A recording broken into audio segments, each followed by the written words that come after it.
Let's say your family, professors, and fellow MBA students expect you to head off to Wall Street and rake in the big bucks as an investment banker. But deep down, you know you'd be happier writing about finance and investment for less money. In that case, follow your heart. After all, it knows what's best for you. We all work harder at a job where we can apply our passion, drive, and talent. That sort of work will inspire you to bounce out of bed in the morning, ready to take on the world. As a company, you'll have to report your profits and losses to concerned shareholders and board members. How would you go about life? Would you be more goal-oriented, focusing on achieving targets and making as much money as possible? Or will you be more purpose-driven, trying to solve our planet's challenges, such as global warming and all that, whatever it may be? By having people you have to account to, you will take your life and goals more seriously. Now, here are the following things you should do to achieve financial freedom. Number 1, determine your financial value system. Commercial director of Sage One, London-based Nick Good, learned during 20 years in the software industry that financial success comes down to understanding your unique relationship with money. And that can mean different things for different people. From I won't work unless I know I'll get paid to I only do what I love. Nick believes our feelings about money are shaped by our upbringing, social or religious context, confidence, and our views on individuality versus community. Not many of us really dive deep into those factors, but they play a big role. He shared 3 stories of people he's worked with to show the variety of ways we can feel about money. First, there was Pete, a manager who trusted his employer to reward him fairly. But what if Pete and his company had different ideas about what fair meant? Pete gave it his all, but when he didn't get a huge bonus, it became clear that their expectations about rewards and performance didn't match. Then there's Ray, a sales leader who spent more time worrying about his pay than doing his job. Nick advised Ray to strike a balance between creating value and making sure his boss knew what he expected in terms of performance-based pay. And let's not forget Jenny, a product manager who took a pay cut for her team only to struggle with her car payments. She learned that while money isn't everything, having none can be a real problem. Nick's takeaway from these stories is simple. Make sure your relationship with money is in sync with the deal you have with your employer or clients. Mismatches can lead to resentment and unfair rewards. At the end of the day, you're responsible for your own bank balance. He suggests thinking of your financial life like a partnership between your feelings about money and your value in the workplace. If one side isn't pulling its weight, the relationship can fall apart. So make sure your money mindset and market value are working together to keep your financial life on track. The second thing that you need to do to achieve financial freedom is to think today and tomorrow. A well-known Aesop's fable tells the story of the ant and the grasshopper. The ant toiled so desperately all summer to store food for the winter that she led a boring life.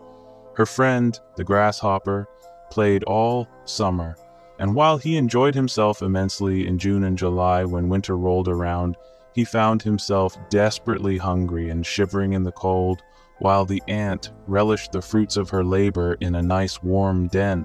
Which are you, Miss Ant or Mr. Grasshopper? Or are you Mrs. In Between? Whichever work and spending habits best describe you, you need to sit down and engage in a candid conversation with yourself about the balance between enjoying today and preparing for tomorrow. All work and no play makes Miss Ant a dull girl today. All play and no work makes Mr. Grasshopper a handsome corpse tomorrow. It pays to take some time almost every day to hold yourself accountable for continually balancing the need to live life fully and the necessity to prepare for the future as your earning and spending patterns evolve. A Portland-based creative writer and producer, Rick Petrie, is on record narrating how he quickly plunged into credit card debt almost the instant he gained financial freedom in his early 20s. Having grown up in a financially repressive home, he had developed a love and hate affair with money. All he heard was, "We can't afford it. Do you think we are made of money? Money doesn't grow on trees." He hated those admonishments. Consequently, when he finally found his little money tree, he fell in love with spending money, although faster than he made it. It took him 10 years with the capable and loving help of the woman he eventually married to pull himself entirely out of debt, to start living within his means, and to begin saving for the future.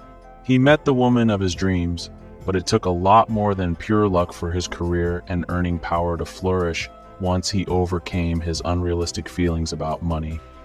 For Rick, it wasn't just his upbringing, but also our society's consumer culture. In a frank conversation, Rick reflected on what he learned about living in a society that encourages spending. He said, "It's a vicious circle, and nobody teaches you about it. Society is too busy asking, 'What's in your wallet?'" You see, taking honest stock of your financial situation can prove quite challenging. Still, it becomes even more difficult when you live in a world that encourages you to behave like a grasshopper. Take, for example, Alice. When Alice hired an excellent accountant to prepare her taxes, the accountant referred her to a bankruptcy advisor who helped her design a reward system similar to a weight loss program that allows a person to get physically fit by measuring both calories in and calories out. Only if she cut spending by a certain degree and increased income by a similar degree could she reward herself with that little extra slice of the pie in the form of a new pair of designer shoes. The third thing you need to do to achieve financial freedom is to schedule regular financial health checkups. Peter Drucker famously said, "If you don't measure it, you can't manage it." You see, unless you're a financial expert, you'll probably need some help with planning. A great accountant or tax preparer can keep you on the right side of the IRS and guide you towards smart financial decisions. So, team up with someone you trust to help you out, like your spouse, a family member, or even a certified financial professional. Work together on short-term and long-term plans, and make sure you have regular check-ins, maybe every quarter, to see if you're on track. You might even want to use a financial management tool like Mint to help you out. No matter who you have in your corner, remember to think about the financial impact of your career choices. Sometimes life throws you a curveball and you'll need to adjust your plans. That's where a shrewd financial partner can really help, and keeping you from making mistakes based on outdated assumptions or wishful thinking. Once you have designed a unique short and long-term financial plan that will help you grow your idea of a fortune, you need to remind yourself of the other meaning of the word, the fortune that money can't buy.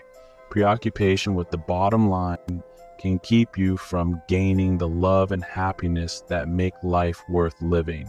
Once you've got a financial plan that works for you, don't forget about your happiness and how money can help with that. You see, being too focused on the bottom line could make you miss out on the love and joy that make life truly worthwhile. You might be wondering, how can you avoid getting caught up in other people's expectations? Well, take a page from Frank Sinatra and do it your way. Carmen Vueke, an author and business strategist from Strategic Arts and Sciences, could have just the advice you need. They're all about following your own path, and they say living a life based on what others expect can be pretty limiting. Don't be afraid to be unconventional. The best gift you can give yourself is permission to be different. You don't need everyone to understand your choices. To reach your full potential in life and work, you'll need to push boundaries, challenge the norm, make mistakes, and redefine success. Sure, meeting others' expectations might feel good, but it could also hold you back from truly pursuing your passions. And guess what? This applies to money too. Let's say your family, professors, and fellow MBA students expect you to head off to Wall Street and rake in the big bucks as an investment banker. But deep down, you know you'd be happier writing about finance and investment for less money. In that case, follow your heart. After all, it knows what's best for you. We all work harder at a job where we can apply our passion, drive, and talent. That sort of work will inspire you to bounce out of bed in the morning, ready to take on the world. This does not mean that everyone should leave corporate life and follow the path of a brave entrepreneur. Most new businesses fail within the first 5 years. Instead, find an existing company where you can do what you love and do it so well you make good money for the organization and yourself. Whichever route you take, make sure you engage in work that makes your heart sing. The final thing that you need to do to achieve financial freedom is to set your fair market value. A perfect strategy won't take you far if it doesn't include a sound financial component.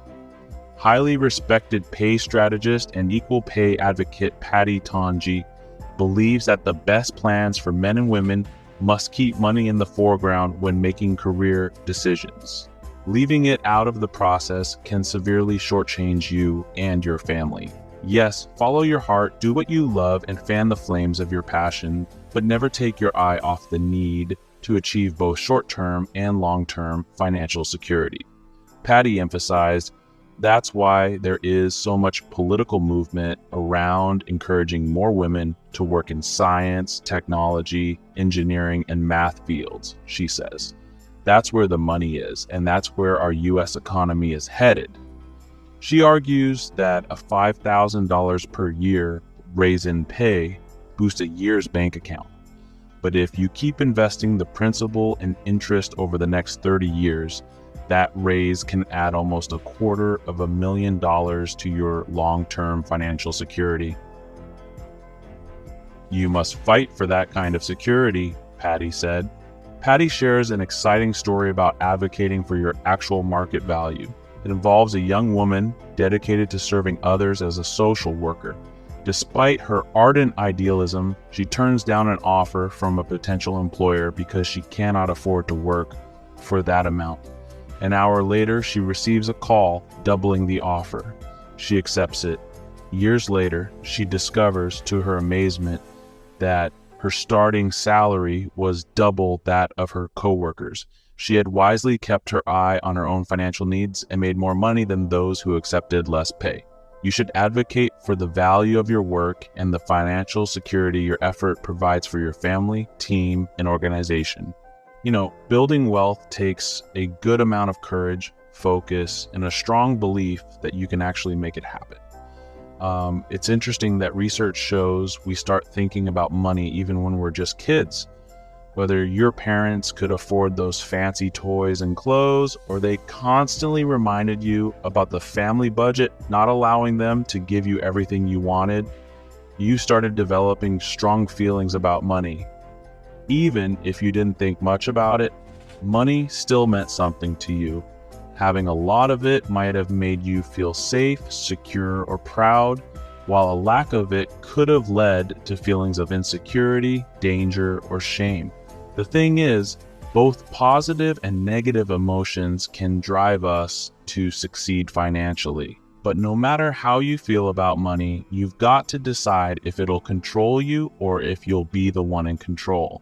To really take charge of your emotional relationship with money, you've got to make a conscious effort to understand it. You can actually replace negative associations with positive ones. If you can picture a future where you're financially secure, you'll have a better shot at making it a reality than if you imagine yourself living out of a shopping cart under a bridge. Visualization can be a powerful tool in helping you develop a healthy relationship with money. Thank you so much for watching. Kindly give this video a thumbs up and subscribe if you enjoy our content.